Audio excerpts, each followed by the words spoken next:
I'm just going to read a little bit which comes from a bit where I'm talking about having studied the origin story of Islam at Cambridge University, and this is sort of the bit where I first found out about the so-called incident of the satanic verses. It's describing Makkah and Medina as it was in the middle of the 7th century. They were nomads who had just begun to settle down. Their cities were new. Makkah was only a few generations old. Yathrib, later renamed Medina, was a group of encampments around an oasis without so much as a serious city wall. They were still uneasy in their new urbanized lives, and the changes made many of them unhappy. A nomadic society was conservative, full of rules, valuing the well-being of the group more highly than individual liberty. But it was also inclusive. The nomadic world had been a matriarchy. Under the umbrella of its extended families, even orphan children could find protection and a sense of identity and belonging. All that was changing now. The city was a patriarchy, and its preferred family unit was nuclear. The crowd of the disenfranchised grew larger and more restive every day.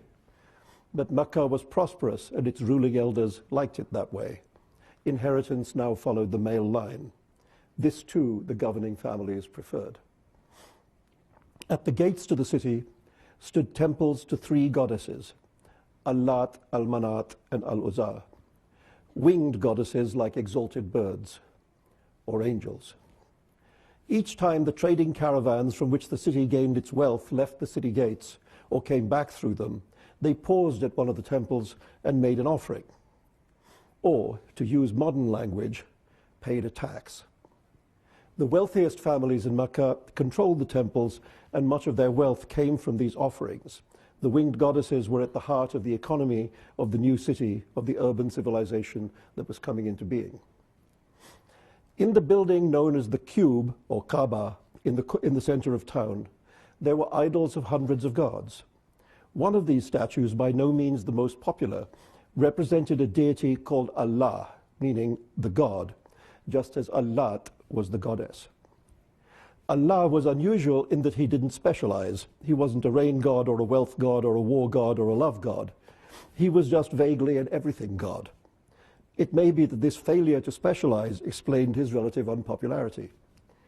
People making offerings to gods usually did so for specific reasons: the health of a child, the future of a business enterprise, a drought, a quarrel, a romance. They preferred gods who were experts in their field to this non-specific all-rounder of a deity. However, Allah was about to become more popular than any pagan deity had ever been. The man who would pluck Allah from near obscurity and become his prophet, transforming him into the equal or at least equivalent of the Old Testament God I Am and the New Testament's 3-in-1, was Muhammad ibn Abdullah of the Banu Hashim family, which had fallen in his childhood upon hard times, an orphan living in his uncle's house. As a teenager, he began to journey with that uncle, Abu Talib, on his trading journeys to Syria. On those journeys, he almost certainly encountered his first Christians, adherents of the Nestorian sect, and heard their stories, many of which adapted Old and New Testament stories to fit in with local conditions. According to the Nestorians, for example, Jesus Christ was born in an oasis under a palm tree. Later in the Quran, the Archangel Gabriel revealed to Muhammad the surah known as Maryam, Mary, in which Jesus is born in a palm tree, under a palm tree in an oasis. Muhammad ibn Abdullah grew up with a reputation as a skilled merchant and honest man, and at the age of 25, this brought him a marriage proposal from an older, wealthier woman, Khadija. And in the next 15 years, he was successful in business and happy in his marriage. However, he was clearly a man with a need for solitude, and for many years would spend weeks at a time living like a hermit in a cave on Mount Hira. When he was 40 years old, the angel Gabriel disturbed his solitude there and ordered him to recite. Naturally, he immediately believed he had lost his mind and fled. He only returned to hear what the angel had to say when his wife and close friends persuaded him that it might be worth a return trip up the mountain, just in case. that it was probably a good idea to check if God was really trying to get in touch. It was easy to admire much of what followed as the merchant transformed himself into the messenger of God. Easy to sympathize with his persecution and eventual flight to Medina, and to respect his rapid evolution at the oasis community of Yathrib into respected lawgiver, able ruler, and skilled military leader.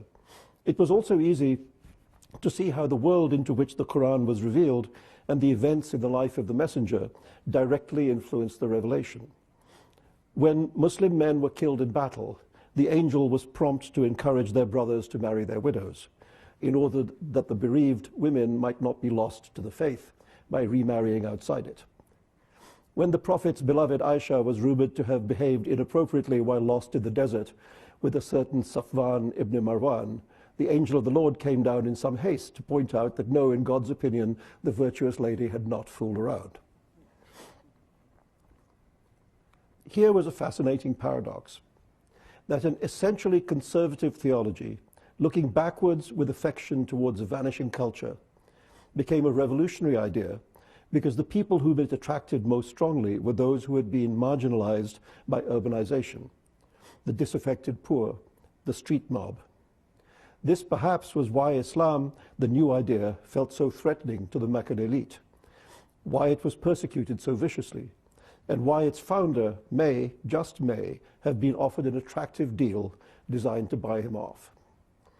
The historical record was incomplete, but most of the major collections of hadiths or traditions about the life of the Prophet, those compiled by Ibn Ishaq, Waqidi, Ibn Sa'd, Bukhari, and Tabari, told the story of an incident that afterwards became known as the incident of the satanic verses. The Prophet came down from the mountain one day and recited the surah number 53 called An-Najm, the star. It contained these words: "Have you heard of Al-Lat and Al-Uzza and Al-Manat, the third, the other one? They are the exalted birds, and their intercession is greatly to be desired."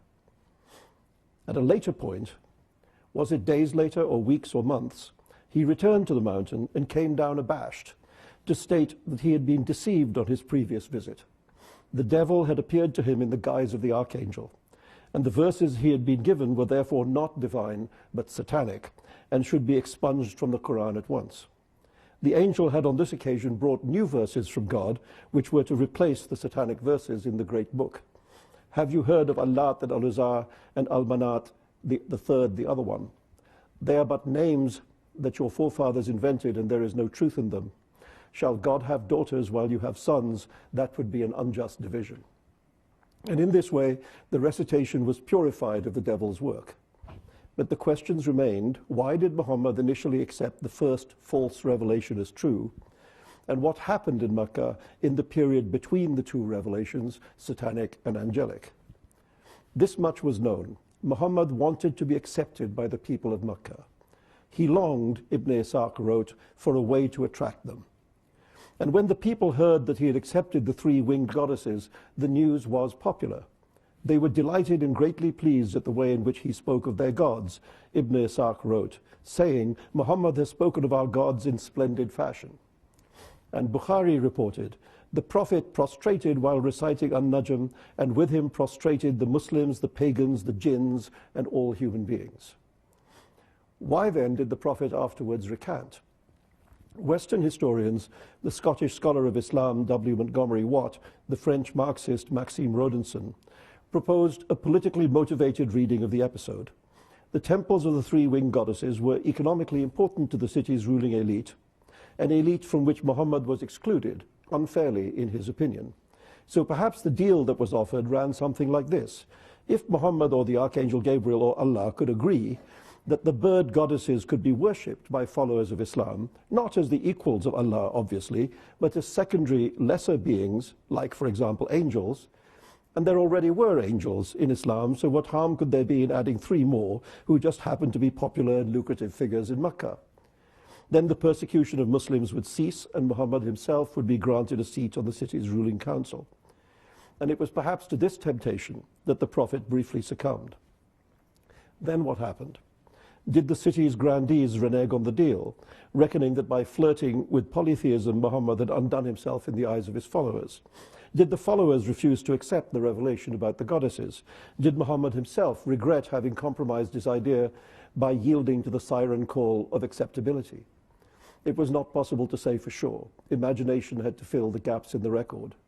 But the Quran spoke of how all the prophets had been tested by temptation. Never have we sent a single prophet or apostle before you with whose wishes Satan did not tamper, it said in Surah 22.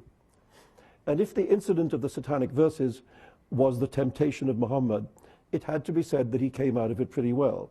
He both confessed to having been tempted and also repudiated that temptation.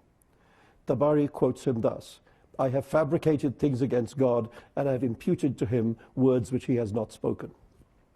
After that, the monotheism of Islam, having been tested in the cauldron, remained unwavering and strong in spite of persecution, exile, and war, and before long the Prophet had the victory over his enemies, and the new faith spread like a conquering fire across the world. Shall God have daughters while you have sons? That would be an unjust division. The true verses, angelic or divine, were clear.